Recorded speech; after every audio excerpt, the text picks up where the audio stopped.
여러분들이 얼마나 말씀을 기억하실지 모르겠지만 저는 지난번에 에베소 1장 설교를 하면서 바울은 3절부터 14절까지 굉장히 긴 문장을 한 번도 쉬지 않고 한 문장으로 써내려갔다 말씀을 드렸습니다. 우리말 성경에는 이렇게 문단이 끊어져서 번역이 되었지만 원래 헬라어 원문 성경을 보면은 3절부터 14절까지는 한 문장입니다. 주어가 하나고 동사가 하나입니다. 나머지는 다 분사, 부정사로 연결되어 있는 아주 복잡한 구조고, 그래서 신약 성경 중에서 가장 복잡하게 쓰여진 본문이 에베소서 1장 3절에서 14절까지입니다. 자, 그런 말씀을 전해드리면서 바울은 3절과 14절에서 아주 중요한 신령한 복에 대해서 언급을 했습니다. 하나님께서 베푸신 신령한 복 4가지를 설명을 3절과 14절에서 하고 있는데, 저는 지난번 설교 때 4절과 5절을 중심으로 하나님께서 주신 신령한 복이란 우리를 하나님의 자녀로 삼기 위해서 창세 전에 먼저 예정하셨고 우리를 선택하셨다라는 신령한 복 2가지를 말씀을 드렸습니다. 오늘 본문 7절 한 절에는 바울이 소개하는 3번째 신령한 복이 기록되어 있습니다.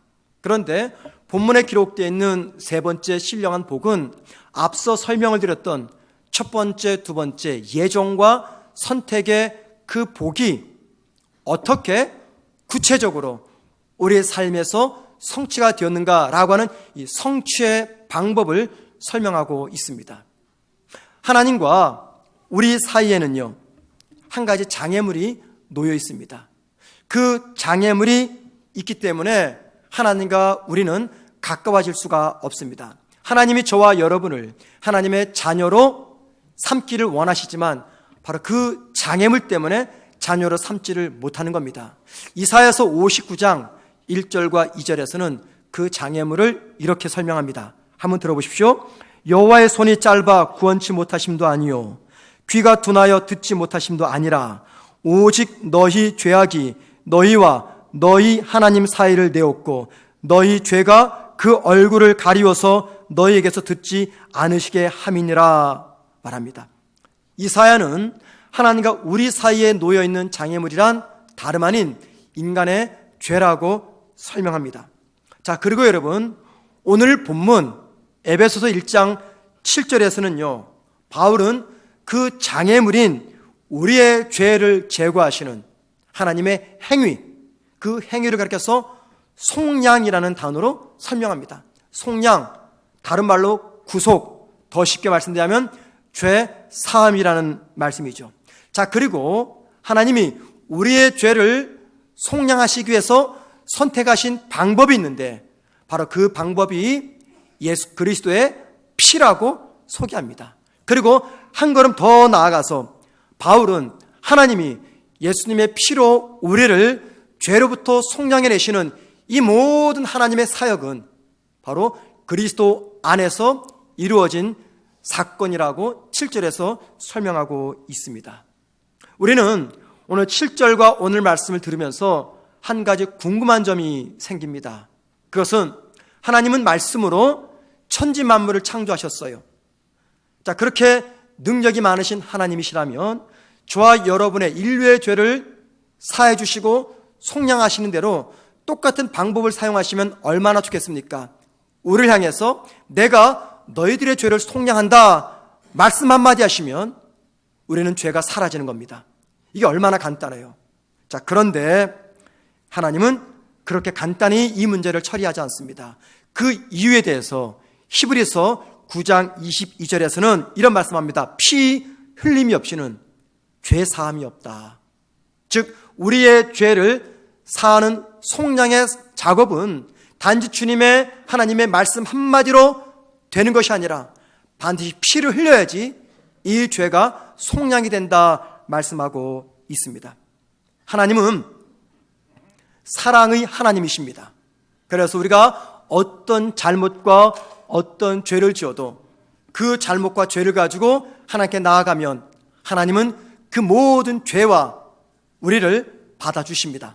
왜요? 하나님은 사랑의 하나님이시기 때문에. 하지만 동시에 하나님은 공의의 하나님이십니다. 하나님은 갖고 계신 성품 중에 대표적인 성품이 바로 사랑과 공의입니다. 그리고 이 사랑은 공의라고 하는 그 기초 위에서 발휘가 되는 겁니다. 하나님이 우리에게 있는 이 죄를 제거하시기 위해서 우리를 받아주시는데 그건 하나님의 사랑이에요.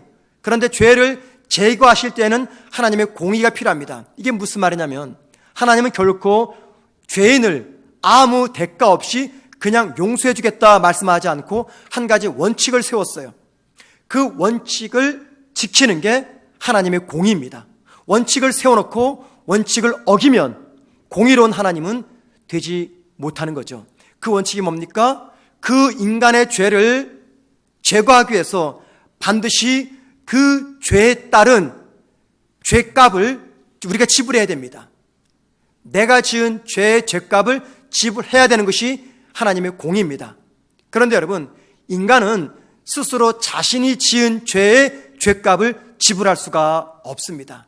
그래서 하나님께서 선택하신 방법이 우리의 죄를 대신 짊어지시고 죄를 위해서 죄값을 치르실 하나님의 아들 예수 그리스도를 정해 놓으셨습니다.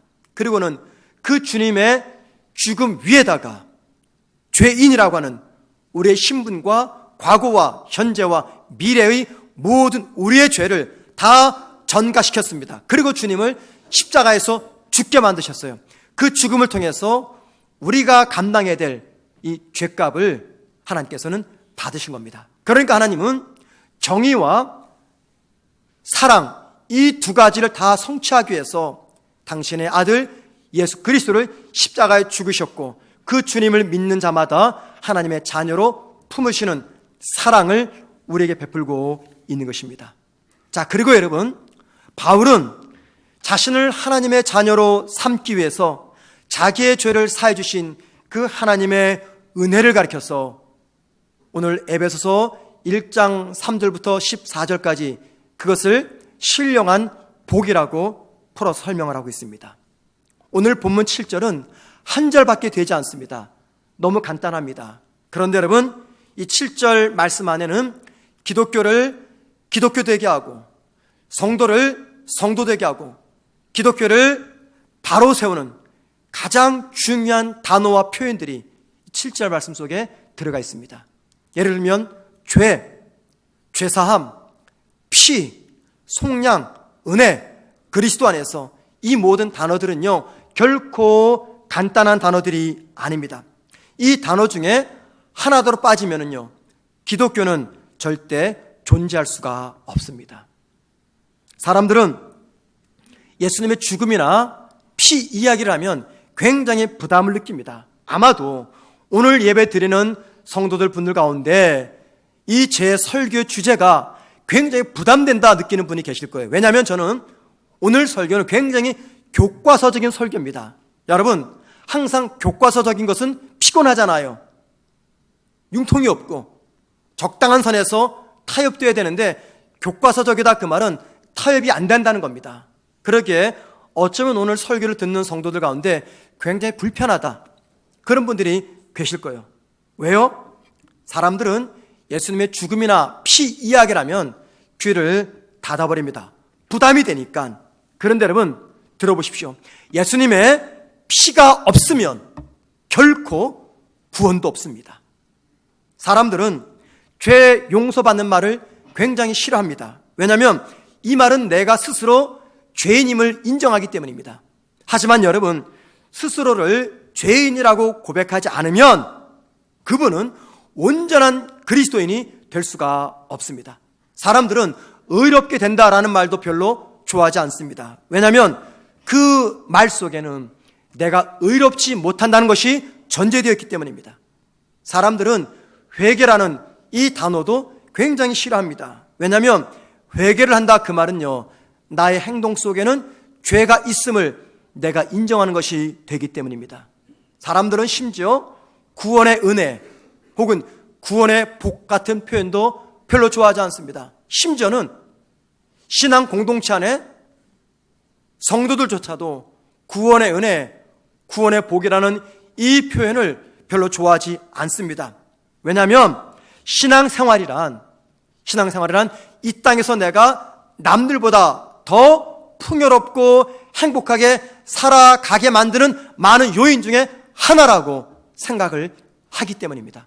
그래서 교회당에 있는 성도들조차도 내세보다도 현세를 더 좋아합니다. 그러다 보니 구원의 은혜, 구원의 복, 이런 표현을 써서 설교자가 설교하면 그만 귀를 막아 버립니다. 오늘 목사님 또 교과서 이야기하시네. 오늘 목사님 또 별로 흥미없는 주제 설교하시네. 오늘 목사님 별로 세련된 설교하지 않으시네 생각해서 귀를 막아 버립니다. 그런데 여러분, 만약에 우리가 죄사함, 피, 속량, 은혜, 이런 단어들을 불편하게 생각해서 이런 단어들을 무시하거나 외면한 채 신앙생활을 하게 되면은, 여러분, 죄송한 말씀이지만 저와 여러분은 기독교를 믿는 것이 아니고 저와 여러분은 그리스도인이 될 수가 없습니다. 왜냐하면 이런 단어들을 무시한 채 기독교는 절대 존재할 수가 없기 때문입니다. 비록 내가 지금 주일 예배에 참석해 있습니다. 예배자로 서 있습니다. 하나님 앞에서 나는 죄인입니다 라는 고백을 드리지 않는 한 이 예배는 하나님과 나와 아무 상관이 없습니다. 비록 저와 여러분이 예배 자리에 있지만 하나님 앞에서 나는 죄인이며 그 죄를 예수님의 십자가 피로 용서받아야 된다라고 고백하기 전까지는 나는 하나님의 구원받은 자녀가 될 수가 없고 나는 그리스도인이 될 수가 없는 겁니다. 예배 중에 찬양을 합니다. 기도합니다. 말씀을 듣습니다. 그 과정 속에 내 마음에 감동이 있고 평안이 있고 기쁨이 있을 수가 있습니다. 그러나 그런 가운데서도 자신을 죄인이라고 고백하지 않고 예수님의 피의 필요성을 인정하지 않는다면 여러분, 그분은 기독교인이 아닙니다. 자신의 선한 행위나 도덕적인 바른 삶으로 하나님의 자녀가 될 수 있다고 생각하고 주장하는 그분도 역시 기독교인이 아닙니다. 그래서 구원에 관한 이 진리를 알았던 사도 바울은 빌립보서 3장 8절과 9절에서 이렇게 말합니다. 또한 모든 것을 해로 여김은 내 주 그리스도 예수를 아는 지식이 가장 고상하기 때문이라. 내가 그를 위하여 모든 것을 잃어버리고 배설물로 여김은 그리스도를 얻고 그 안에서 발견되려 함이니 라고 말합니다. 평소 바울은 본인이 하나님 앞에서 의롭게 되는 길이란 최선을 다해서 열심히 율법을 지키는 것이라고 믿었습니다. 그런데 그가 다메섹이라는 곳에서 우리 주님을 만난 다음에 깨달은 것은 최선을 다해서 율법을 지키려고 했던 자신의 노력과 자신의 선행과 자신의 화려한 이력들은 모두가 다 배설물과 같은 것이었다라는 것을 깨달았습니다. 그래서 그 깨달음을 담아서 표현한 말씀이 바로 빌립보서 3장 8절과 9절입니다. 여러분, 바울이 무엇을 강조하기 위해서 자기의 모든 것들을 이 배설물로 묘사하고 있는 것입니까? 그것은요, 우리가 죄 사함 받아 하나님의 자녀가 되고 기독교인이 되는 것은 인간의 선행이나 공로가 아닌 오직 예수님의 피만으로 가능함을 알리기 위해서입니다. 저는 작년 12월 22일 주일 설교 중에 신령한 복을 받는 사람에게는 세상과 구별되는 거룩하고 흠이 없는 거룩한 삶의 흔적들이 나타난다 말씀을 드렸습니다. 그런데 여러분, 세상과 구별되는 거룩하고 흠이 없는 거룩의 그 삶의 흔적들은요, 우리가 그리스도인이 된 결과이지 그것들 때문에 우리가 그리스도인이 되는 것이 아니라는 겁니다. 우리가 반드시 알아야 될 것은 우리 중에 그 누구도 스스로의 노력이나 종교적 열심을 통해서 그리스도인이 될 수가 없는 것입니다. 혹시 여러분 가운데 내가 지금 예배당에 있고 내가 지금 주일 예배 참석했기 때문에 내가 그리스도인이라고 생각하는 분이 계십니까? 혹시 예배나 봉사 같은 종교 활동에 참여했다고 해서 나는 구원받은 사람이고 나는 구원받은 하나님의 자녀이고 나는 기독교인이다 라고 생각하십니까? 정말 죄송하지만 잘못 생각하고 있는 겁니다. 그런 행위들 때문에 나의 신분이 그리스도인이 되거나 하나님 나라에 들어가는 것이 아닙니다. 그 모든 과정들이 필요 없다라고 말씀을 드리는 것이 아니라 그 모든 과정들은 지금 저와 여러분이 그리스도인이 되는 과정 속에 있는 거예요. 그리스도인이 되는 과정 속에 있기 때문에 예배도 드리고 봉사도 하는 것이 그것들 때문에 내가 그리스도인이라고 말할 수는 없는 겁니다. 그것들 때문에 저와 여러분을 향해서 하나님이 나의 구원받은 천국 백성이다 인정하는 것이 아니라는 거예요. 그 모든 활동들이 다시 말씀드리지만은 불필요한 것이 아니라 그런 것들은 지금 저와 여러분이 그리스도인이 되어가는 과정 속에 있다는 것을 보여주는 말씀입니다. 저도 여러분에게 이렇게 말씀을 드리고 싶어요. 여러분들의 종교적 열심과 노력 때문에 여러분의 구원은 보장받을 수 있습니다. 그러니 조금만 더 지금보다 열심히 봉사하십시오. 저는 또 여러분에게 이렇게 말씀도 드리고 싶어요. 여러분, 기독교에만 구원이 존재하는 것이 아닙니다. 예수를 믿어야만 내 죄가 속량되는 것이 결코 아닙니다. 다른 종교에도 구원이 있으니 아무 종교나 편하게 믿으십시오 라고 제가 그렇게 말씀을 드리고 싶어요. 그런데 하나님 말씀인 성경은 아주 단호하게 이런 주장에 대해서 틀렸다라고 말씀하고 있습니다. 저와 여러분이 죄 사함을 받고 저와 여러분이 그리스도인이 되고 저와 여러분이 하늘나라 백성이 되는 유일한 이유는요, 다름 아닌 예수 그리스도 십자가 피를 통해서 이루어진다는 것입니다. 그래서 바울은 과거에 자랑했던 자신의 화려한 종교적인 배경들과 열심 있는 종교 생활들을 모두 다 배설물로 여긴다고 고백하고 있습니다. 그 이유는 오직 예수님의 피만이 자신의 죄를 사할 수 있음을 바울은 깨달았기 때문입니다. 따라서 여러분, 죄인인 내가 예수님의 피로 죄 사함 받았습니다.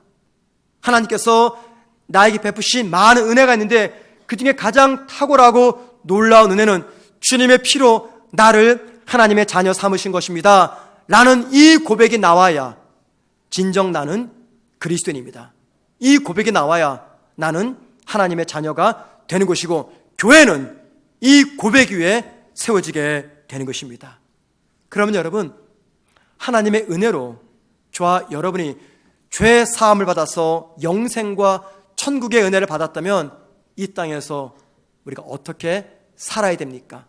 그런 엄청난 은혜를 받았다면 어떻게 살아야 될까요? 저는 지난번에 에베소서 1장 4절 말씀을 가지고 신령한 복을 우리가 받았기 때문에 받은 은혜와 사랑에 부끄럽지 않게 최선을 다해서 거룩하고 흠이 없는 삶을 살아야 된다 말씀을 드렸습니다. 바울은 그것 말고 또 한 가지를 이야기합니다. 3절, 6절, 12절, 14절에서 바울은 우리의 죄를 속량해 주신 하나님의 신령한 은혜와 복을 기억하면서 우리는 하나님을 찬양하는 삶을 살아야 된다 권면합니다. 그래서 죄 사함의 은혜를 입은 성도는 이 땅을 어떻게 사느냐? 하나님을 찬양하면서 살아야 됩니다. 사람은요, 본성이 있죠. 그 본성 중에 하나는 뭐냐면 다른 사람을 자기보다 더 높이 올려주거나 다른 사람을 인정하려고 들지 않는 본성이 있습니다. 오히려 다른 사람보다 내가 더 칭찬받고 싶고 내가 더 인정받기를 원하는 이 본성이 우리 모두에게는 깔려 있습니다. 자, 그런데 여러분, 우리의 죄를 속량하시는 하나님의 은혜를 우리가 깨닫게 되면요, 그 하나님의 은혜는 이러한 본능조차도 바꿔놓는 능력이 있습니다. 그러기에 하나님의 죄 사함의 은혜를 깨달으면 자기 중심적인 사고에서 하나님 중심적인 사고로 바뀝니다. 이 죄 사함의 은혜를 깨닫게 되면 자기 중심적인 자세에서 타인 중심적인 자세로 바뀌게 됩니다. 그래서 자기를 높이는 것이 마치 엄청난 죄를 짓는 것처럼 생각을 해가지고 늘 언제나 성도들은 긴장하면서 자기가 아닌 하나님을 내세우며 하나님만을 찬양하면서 살아갑니다. 자, 그런데 문제는 뭐냐면 저와 여러분이 하나님만을 찬양하는 그런 삶을 일관성 있게 지속적으로 살아가지 못한다는 겁니다. 이게 언제 가능할까요? 내 안에 내 죄를 속량하신 주님의 그 사랑을 내가 깊이 깨어닫고 느끼며 체험하며 살아갈 때 이 삶이 가능한데, 문제는 우리가 이 은혜를 받아 누리고 있지만 평생토록 일관성 있게 지속되는 것은 아닙니다. 살다 보면은 여러 가지 이유 때문에 이 죄 속량의 은혜를 잃어버릴 때가 있어요. 그러면은 하나님을 찬양하던 이 입술에서 하나님이 아닌 나를 높이고요, 하나님을 기억하며 다른 사람을 사랑하며 높이는 그 입술에서 그 사람을 정죄하며 비방하며 험담하는 그런 말이 나오게 됩니다. 왜 그럴까요? 시간이 지나면서 죄 사함 받은 것은 분명한데 시간이 지나면서 그 죄 사함 받은 은혜를 내가 잃어버리기 때문입니다. 잃어버리기 때문이에요. 자, 그래서 여러분, 이 문제에서 우리가 벗어나기 위해서는 어떻게 되느냐? 다른 거 없습니다. 나의 죄를 속량하기 위해서 십자가에서 물과 피를 다 흘려 쏟으시면서 죽으신 그 십자가 앞으로 저와 여러분이 나아가야 됩니다. 십자가 아래서 위에서 떨어지는 십자가 보혈을 경험하셔야 됩니다. 이 일은 어떻게 가능하느냐? 저와 여러분이 다시 한번 십자가 복음의 말씀을 들어야 됩니다. 의식적으로 십자가 앞으로 나아가서 십자가 달리신 주님을 묵상하며 복음을 통해서 내 모습을 돌아봐야 됩니다. 그때 저와 여러분은 두 가지를 묵상해야 됩니다. 십자가 복음 앞에서, 십자가 아래에서. 첫째는 나의 죄악이 얼마나 끔찍하고 흉악한지를 묵상하셔야 됩니다. 내 죄가 얼마나 끔찍하고 흉악한지를 묵상하셔야 돼요. 물론 여러분, 나는 주변 사람들로부터 칭찬을 받습니다. 여러분 다 그러시죠? 주변 사람들이 당신은 법 없이도 살 수 있는 사람이야. 참 괜찮은 사람이야. 주변에서, 직장에서, 가정에서 나를 아는 지인들이 나를 굉장히 괜찮은 사람이라고 칭찬합니다. 그런데 여러분, 속지 마십시오. 그게 진짜 내 모습 아닙니다. 나의 진짜 모습은 하나님께서 바라보시는 것이 진짜 모습입니다. 하나님이 나를 바라보실 때 나는요, 끔찍하고 흉악한 죄인입니다. 제가 설교 초반에 말씀드렸죠? 불편하실 거라고요. 왜요? 숨기고 싶었던 내 정체를 말씀을 통해서 들춰내니까 저도 불편합니다. 그런데 여러분, 십자가 복음 앞에서 내가 얼마나 끔찍하고 흉악한 죄인인가를 묵상하셔야 됩니다. 여러분, 그 증거가 있어요. 내가 얼마나 끔찍하고 흉악한 죄인인지 그 증거가 있어요. 그 죄를 위해서 하나님이 누구를 희생시켰습니까? 하나님의 가장 사랑하는 독자 예수 그리스도를 십자가에서 희생시켰어요. 뭘 의미할까요? 그만큼 나의 죄가 끔찍하고 흉악스러운 죄라는 것을 의미합니다. 이게 단순한 죄라면요, 굳이 뭐하러 하나님께서 당신의 아들 십자가에 못 박아 죽입니까? 그냥 이거 하나 해라, 그럼 끝나는 거예요. 혹은 내 죄를 내가 속량해 주겠다, 그럼 끝나는 거예요. 그런데 그렇게 못하는 것은 우리의 죄가 그만 끔찍하고 흉악하기 때문에 이 죄는 주님의 십자가 피가 아니면 해결이 안 돼요. 그래서 복음 앞에서 저와 여러분은 나의 바른 정체성을 기억하셔야 됩니다. 나는 끔찍하고 흉악한 죄인이었다. 두 번째, 복음 앞에서 묵상할 게 있어요. 그것은 내 죄보다 크신 하나님의 사랑입니다. 어떻게 입증할까요? 어떻게 내 끔찍한 죄보다 하나님의 사랑이 더 클까요? 여러분, 내 끔찍하고 흉악한 그 죄 때문에 하나님이 누구를 희생시켰습니까? 당신의 가장 사랑하는 독자, 생명 같은, 목숨 같은 그 아들을 십자가에서 죽이셨어요. 뭘 반증합니까? 하나님의, 내 죄보다 크신 하나님의 사랑을 우리가 보게 됩니다. 바로 이 두 가지, 십자가 복음 앞에서 나는 끔찍하고 흉악한 죄인이었다, 그런 나를 하나님께서 가장 소중한 독자를 죽이시면서 나를 살리셨다라고 하는 내 정체성과 하나님의 사랑을 내가 딱 붙잡을 때, 이거 놓지 않을 때 우리는 그런 나를 살려주시고 그런 나의 죄를 속량하신 하나님을 찬양하지 않을 수가 없는 것입니다. 왜 하나님을 높이지 못할까요? 왜 내가 올라가기를 원할까요? 하나님을 찬양하기보다도 왜 불평과 원망이 나옵니까? 이 엄청난 사랑과 은혜를 저와 여러분이 과거에는 받았지만 바쁘고 힘든 삶 가운데 이걸 잊어버렸기 때문에 이 회복의 역사가 나타나지 않는 겁니다. 바라기는 주님의 은혜로 죄 속량을 받은 그리스도인이라고 한다면 다시 한번 결단하시고 하나님께서 부르시는 그날까지 내 코끝에 호흡이 붙어있는 그 순간까지 나는 하나님만을 찬양하겠다 결단하시는 여러분 되기를, 제가 되기를 주님의 이름으로 축원을 드립니다. 두 번째입니다. 여러분, 죄 사함의 은혜를 입은 성도는 어떻게 살아야 되는가? 어떻게 살아야 될까요? 기뻐하며 살아야 됩니다. 이게 굉장히 단순하죠. 엄청난 걸 기대하셨겠지만 죄 사함을 받은 사람은 기뻐하면서 살아야 됩니다. 바울은 3절, 6절, 12절, 14절에서 하나님의 은혜로 죄 사함을 입은 우리는 하나님을 찬양해야 된다 이야기했어요. 하나님을 찬양해야 된다. 그렇다면 여러분 한번 잘 생각해 보세요. 하나님의 은혜로 죄 사함 받아서 하나님을 찬양한다면 적어도 나에게 어떤 변화가 일어났다는 것입니까? 하나님을 찬양한다 그 말은 내 속에 어떤 감정이 생긴 거예요? 다시 한번 말씀드릴게요. 죄 사함 받아 하나님을 찬양했던 바울의 마음에 무엇이 가득 찼기 때문에 3절, 6절, 12절, 14절에서 우리에게 찬양하라, 찬양하라, 찬양하라, 찬양하라 권면하는 겁니까? 이 속에 무엇이 있는 거예요?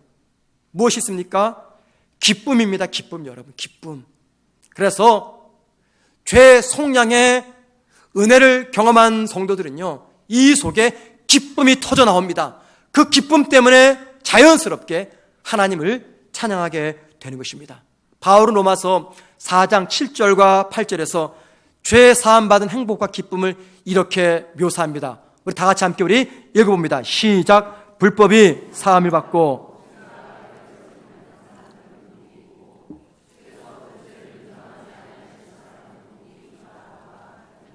여기 보니까요, 바울은 죄 사함 받은 사람은 복 받은 사람이다 라고 이야기합니다. 여러분, 죄 사함 받은 사람은 복 받은 사람이다, 이게 바울의 개인의 간증이에요. 바울의 이 고백에서 어떤 바울을 발견하십니까? 죄 사함 받은 사람은 복된 사람이다 고백하는 이 바울의 모습에서 뭘 발견하십니까?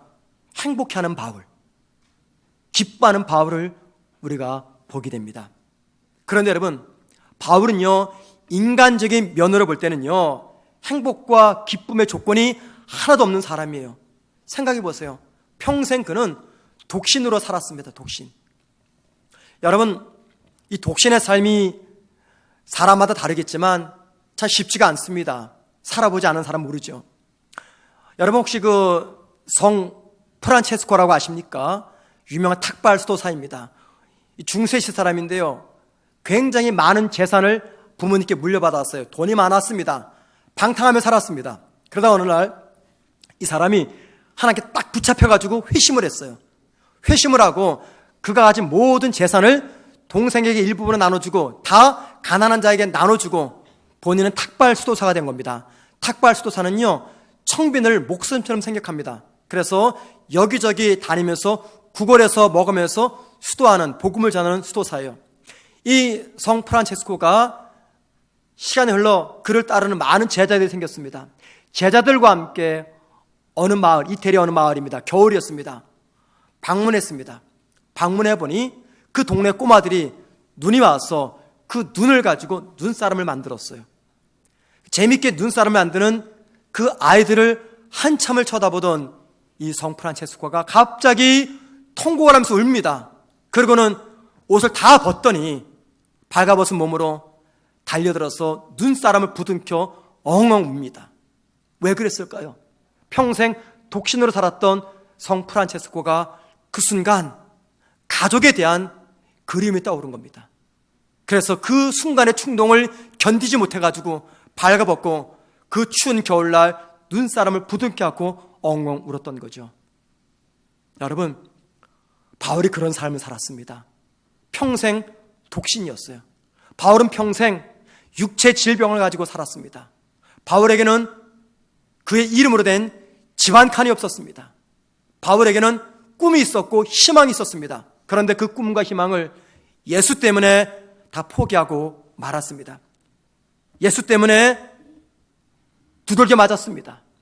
예수 때문에 감옥에 수없이 갇혀서 마침내 비참하고 외롭게 그 감옥에서 이 세상을 떠났습니다.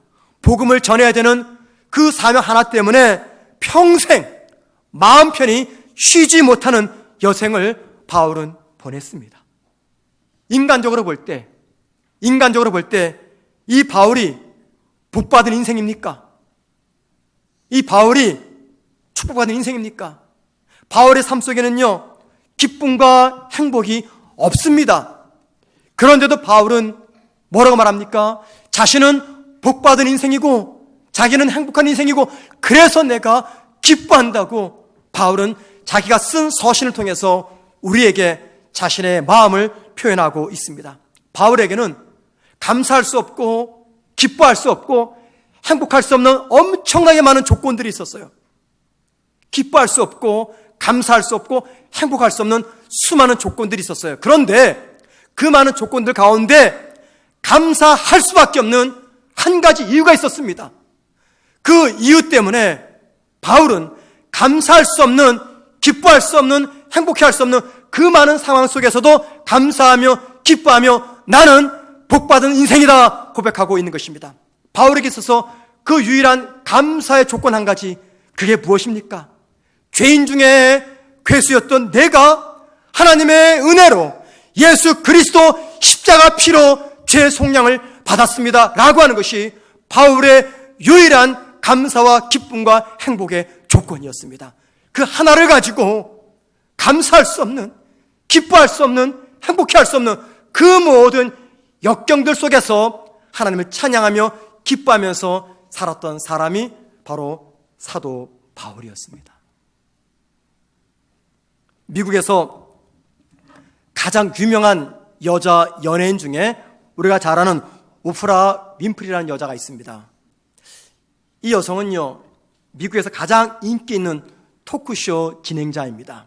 아주 오래전인 이야기입니다. 제가 영국에 있을 때니까는 최근의 일이 아니고요. 오래전에 이 윈프리가 자기가 진행하는 토크쇼에 276명 방청객을 특별히 초대를 했습니다.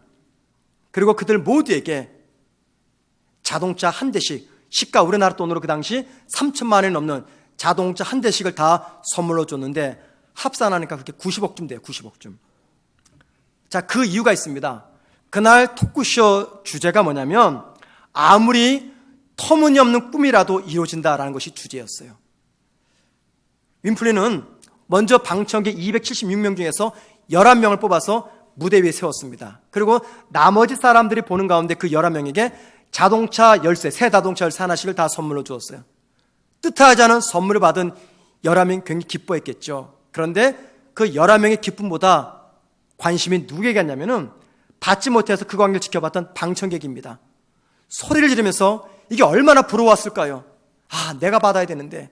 그렇게 부러워하고 있을 때 윈프리는 나머지 방청객들에게도 선물 상자 하나씩을 다 나눠줍니다. 그리고는 이렇게 말합니다. 여러분이 받은 그 선물 상자 안에는 12번째 자동차 열쇠가 담겨져 있습니다. 모두가 다 자기가 받은 그 선물 상자 안에 12번 자동차 열쇠가 들어있기를 바라는 마음으로 이제 윈프리가 하나 둘 셋 하면 이걸 뜯는 겁니다.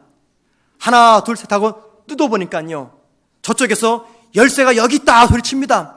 이쪽에서 소리가 납니다. 이쪽에서 소리가 납니다. 모든 사람들이 그 순간 자기가 들고 있는 선물 상자 안에 자동차 열쇠가 들은 것을 보고 환호성을 지르면서 너무너무 기뻐합니다. 순간 그 토크쇼장은요, 환호와 기쁨이 아우라가 되었습니다. 여러분, 그때 그 장면 한번 좀 보여드리기 원합니다. 한번 좀 보여주시겠습니까? 토크 프로그램인 오프라 윈프리 쇼가 서민들의 꿈을 이뤄줬습니다.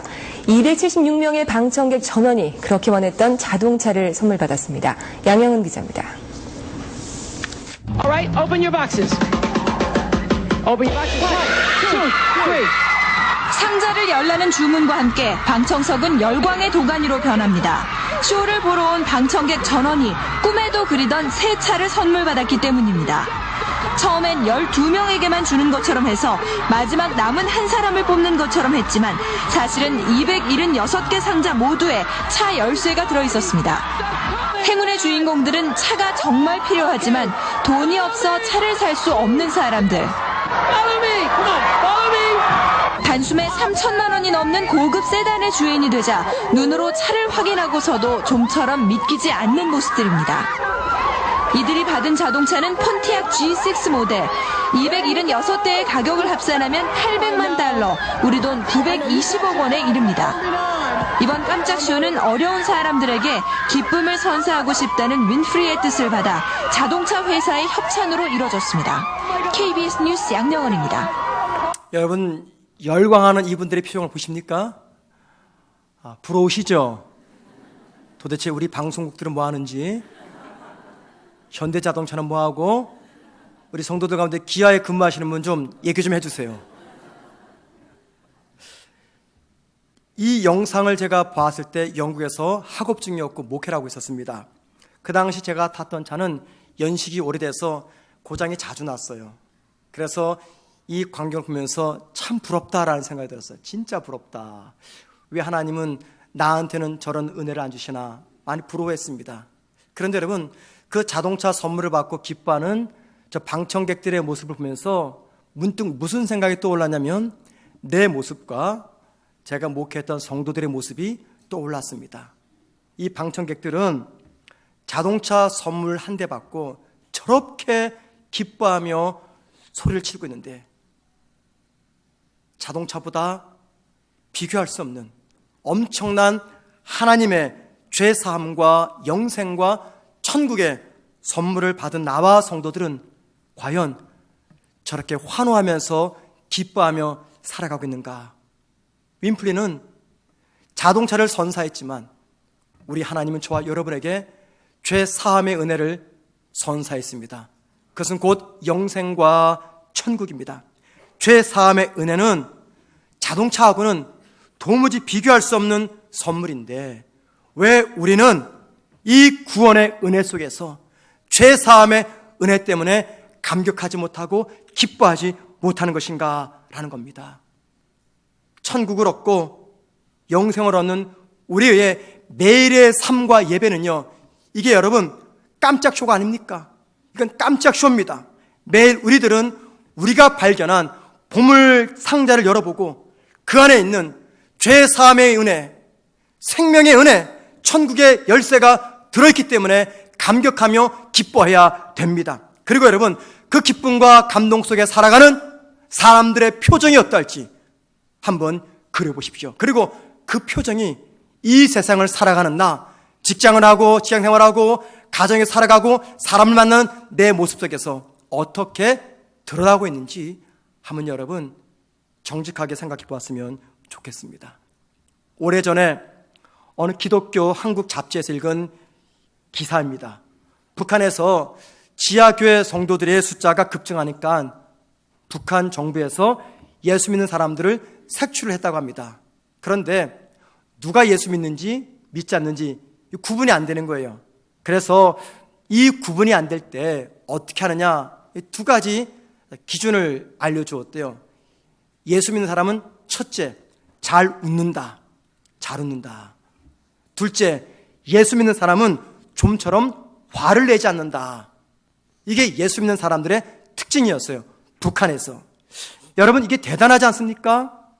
도무지 기쁨을 누릴 수 없고 사람들의 마음에 미움과 증오가 가득 차 있는 북한 공산 치하에서 예수 믿는 사람들은 기뻐하고 웃고 행복해하고 좀처럼 화를 내지 않고 살았다라고 하는 이 말이 오늘 편안하게 행복하게 윤택하게 부족함 없이 살아가는 저와 여러분들에게 큰 울림과 도전을 주고 있지 않습니까?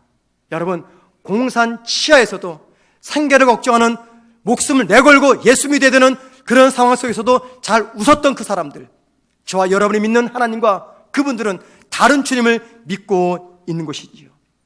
사실 성도들의 모습 보면요, 어느 순간부터 성도들의 표정이 바뀐 성도들을 제가 유심히 봅니다. 얼마 전까지 기뻐했고 즐거워했는, 환하게 웃었던 그 표정들이 사라져버리고 염려와 근심으로 가득 차 있는 성도들을 봅니다. 기쁨을 잃어버린 거죠. 웃음을 잃어버린 겁니다. 왜요? 삶이 너무 힘들고 아프고 피곤하기 때문에 그렇습니다.